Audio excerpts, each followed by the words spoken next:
Hello my dear student, कैसे हो? उम्मीद है बहुत अच्छे होंगे, स्वस्थ होंगे, मस्त होंगे, जबरदस्त होंगे। तो चलिए आज हम, जैसे कि आप थंबनेल में देख चुके हैं, किस वीडियो पे टॉपिक को कवर करने वाले हैं। जी हाँ, आज हम रेलवे ग्रुप डी की जो वैकेंसी है, लगभग 1 लाख के आसपास जो सीट आने वाली है, उन्हीं का सबका डिस्कस करने वाले हैं। देखिए, इससे पहले एनटीपीसी भी आएंगी, फिर हमारे ग्रुप डी, यानी कि लगभग टोटल आपको कहें तो लगभग 1 लाख सवा लाख के आसपास सीट आने वाली है। तो बहुत बड़ी आपका ड्रीम पूरा होने वाला है। जो बच्चे रेलवे में जाना चाहते हैं, जो बच्चे रेलवे की तैयारी कर रहे हैं और वो कई साल से वो सपना देख रहे हैं रेलवे में जाने का, तो आपका फाइनली वो टाइम आ गया। तो चलिए मैं इस वीडियो में क्या क्या कवर करूंगा। देखिए, क्वालिफिकेशन क्या होगी, इसकी अप्लाई डेट क्या होगी, आपकी टोटल सीट मैंने बताई दी है, और जो एज की बात करेंगे, फ्री फीस क्या होगी, इसमें सिलेक्शन प्रक्रिया कैसी होगी, और इसमें सिलेबस यानी कि आपका जो एग्जाम सिलेबस है वो कैसा होगा, फिजिकल कैसा होगा, यानी कि A to Z टॉपिक पर डिस्कस करने वाले हैं। तो चलिए बिना किसी देरी के एक एक टॉपिक को समझते हैं। जैसे कि आपको पता है, रेलवे आरआरबी ग्रुप डी की जो वैकेंसी 2024 आई है अच्छा, अगर इनकी टोटल पोस्ट की बात करूं, यानी कि टोटल पोस्ट की बात करूं, तो टोटल पोस्ट है इसमें 1 लाख में 6-7 पोस्ट पद हैं। फिलहाल मैं सारे डिस्कस करूंगा। फिलहाल आप ये समझ लीजिए कि टोटल फाइनल जो सीट आई हैं वो 1 लाख है। सही है। अगर एज की बात करें, यानी कि एज की बात करें, तो इसमें 18 मिनिमम होगी, मैक्सिमम की बात करें तो 33 होगी। क्या होगी? 33, यानी कि 18 से 33 के बीच में जितने भी युवा युवती हैं या जो नवयुवक हैं, जो तैयारी करना चाहते हैं, जो तैयारी कर भी रहे हैं, उनकी एज अगर इनके बीच में है तो उनका बहुत अच्छा मौका है। सही है। अगर इसमें छूट की बात करूं तो देखिए, ओबीसी वाले हैं, जो ओबीसी वाले बच्चे हैं उनको 3 साल का आरक्षण दिया गया, यानी कि एज में 3 साल की उसमें छूट मिलेगी। क्लियर है। अगर मैं एससी और एसटी की बात करूं, यानी कि एससी और एसटी में केवल आपको केवल दो कास्ट आती है, उनको 5 साल का आरक्षण मिलने वाला है।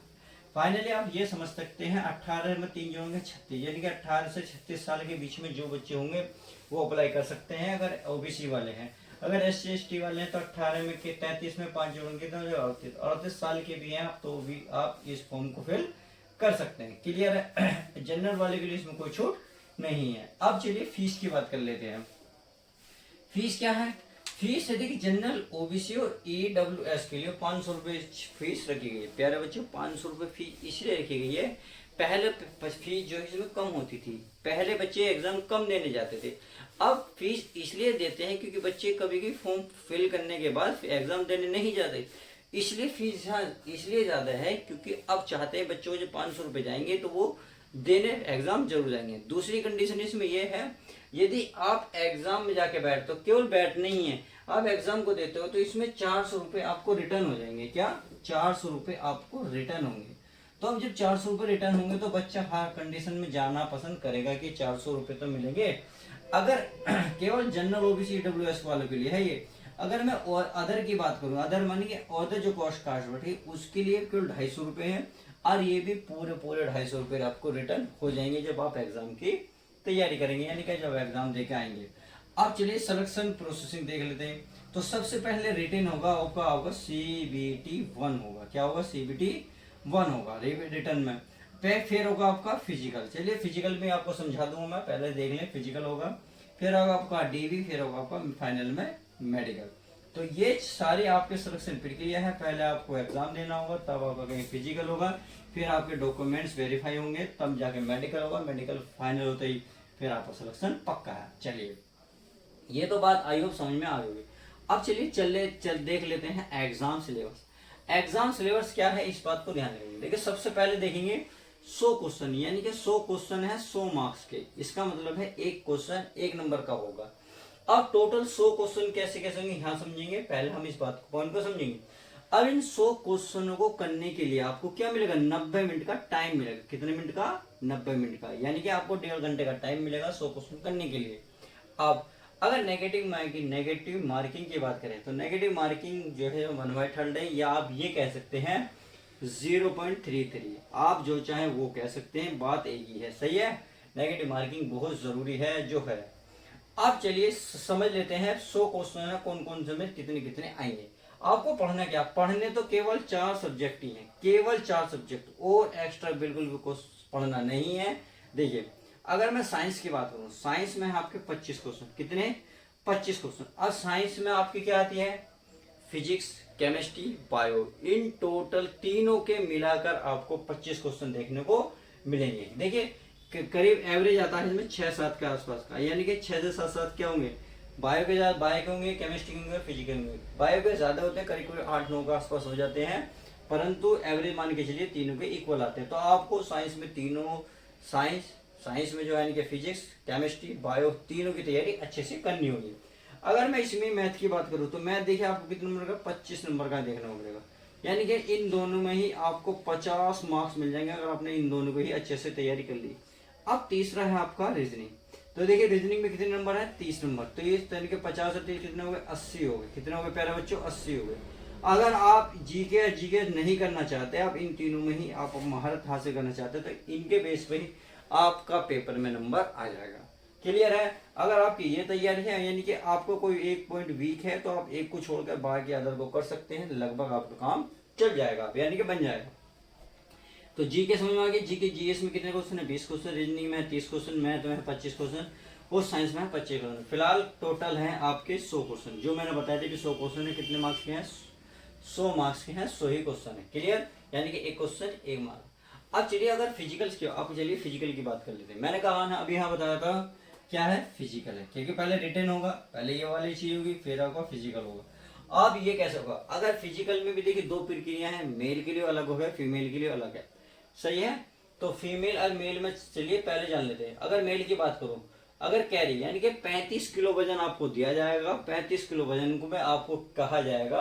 देखिए बहुत आसान है, कोई जड़ी बात, क्योंकि हमारे ज्यादातर बच्चे गांव के होते हैं, ये बच्चे वही फील करते हैं जो किसान लोग के होते हैं, जो मेहनती होते हैं, थोड़े पुअर के टाइप के होते हैं, यानी कि प्यारे बच्चों वही तो होते हैं, क्योंकि जो अमीर बाप की जो औलाद होती है वो तो उनकी तो जरूरत ही नहीं होती, ये तो हम जैसे की जरूरत होती है।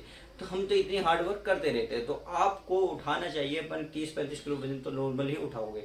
और आपको कितना टाइम दिया जाएगा, देखिए 2 मिनट का टाइम जाएगा 100 मीटर की रेस में। तो मैं मानता हूँ आप लगभग प्यारे बच्चों इस चीज को कवर कर लोगे, कर लेना भी चाहिए, क्योंकि इतना हार्ड वर्क तो हम नॉर्मली कर लेते हैं, किसान के बच्चे हैं।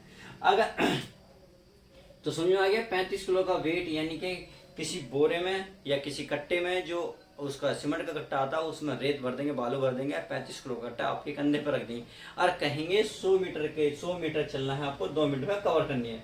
तो बहुत सिंपल है, 2 मिनट का टाइम है, 100 मीटर। इसका अगर नहीं है, थोड़ा थोड़ा प्रैक्टिस कर लोगे तो आपको ये चीज कवर हो जाएगी। अगर मैं रेस की बात करूं तो 1 किलोमीटर रेस माननी है आपको 4.5 मिनट में, यानी कि 4 मिनट 15 सेकंड में आपको 1 किलोमीटर की रेस कवर करनी है। आई होप समझ गए होंगे। अगर रनिंग की बात करें, रनिंग है 1 किलोमीटर 4 मिनट 15 सेकंड, सही है। अगर 35 किलो वजन को देखा जाए तो 100 मिनट में 100 मीटर 2 मिनट में पार करने। अब यही बात फीमेल में आ जाती है, यानी कि मेल के लिए 2 कैटेगरी हैं, तो फीमेल के लिए भी 2 कैटेगरी हैं। क्या है, पहले इसमें पहले 35 किलो वजन दिया गया था, अब यहाँ के तरह 20 किलो वजन दिया जाएगा, किसको, लड़कियों के लिए। और उनसे कहा जाएगा कि 100 मीटर आप 2 मिनट में करें, यानी कि मिनट तो लगभग इक्वल है। देखिए मिनट लगभग इक्वल है। अगर रनिंग की बात करें तो रनिंग में लड़कियों का टाइम ज्यादा है, 1 किलोमीटर को उन्हें 5.6 मिनट में कवर करने हैं, यानी कि 5 मिनट 45 सेकंड में आपको ये चीजें कवर करनी होगी। तो सही है, सब कुछ समझ में आ गया होगा। अब चलिए अब देख लेते हैं क्वालिफिकेशन। अब क्वालिफिकेशन की बात कर लेते हैं और अप्लाई डेट की बात कर लेते हैं। अगर क्वालिफिकेशन की बात करें तो देखिए क्लास 10th पास है, क्या 10th पास, देखिए कितनी अच्छी अपॉर्चुनिटी है, बहुत प्यारा मौका है, बहुत अच्छा टाइम चल रहा है। केवल 10वीं पास, और 10वीं पास में केवल पास ही मांगा, परसेंटेज का कोई इशू ही नहीं है, केवल पास चाहिए। 33% जितने ज्यादा होंगे, और आपने फिलहाल 10वीं किसी भी सब्जेक्ट से कवर कर रही हो, कोई मैटर नहीं रखता, केवल 10वीं पास प्लस। अगर आपने आईआईटी कर रखी है, आईआईटीआई कर रखी है, यानी कि तो आपने ये करेंगे, तो ध्यान रखना, अगर 10वीं पास और आईआईटी तो ये तो बहुत ही अच्छा मौका है। कि क्या है मैं बताता हूँ। अगर 10th पास है तो ये तो लगभग 20% वैकेंसी है, अगर आपके साथ ये भी है तो आपको 80% वैकेंसी आपको देखने को मिल जाएगी। इनके आपके पास ये दोनों है तो 100% आपको सीट मिलनी पक्की है। आप तैयारी करिए, तैयारी जुड़ जाइए। अब चलिए अप्लाई डेट की बात कर लेते हैं। अगर अप्लाई डेट की बात कर लेता हूं, अप्लाई डेट देखिए आपका ये अक्टूबर में है, क्या है अक्टूबर एंड नवंबर, ये आपको देखने को मिल जाएंगी सीट, यानी कि अक्टूबर नवंबर में आपको एग्जाम करने को देखने क्या आपका इसका नोटिफिकेशन आ जाएगा। आप इससे पहले ध्यान रखना जुलाई में, क्या जुलाई में आपको एनटीपीसी की भी सीट देखने को मिल जाएंगी। प्यारे बच्चों सब कुछ क्लियर हो गया होगा, ध्यान रखना एनटीपीसी की। देखिए ग्रुप डी से बेटर तो एनटीपीसी है, तो ये टाइम आ रहा है, पहले अभी जुट जाइए, मैं जब ये आएगा नोटिफिकेशन मैं आपको इस वीडियो में सब कुछ डिटेल बता दूंगा। तो चलिए आज की वीडियो में बस इतना ही रखते हैं, जब तक के लिए दोस्तों good bye, take care, love you guys, ध्यान रखें अपना।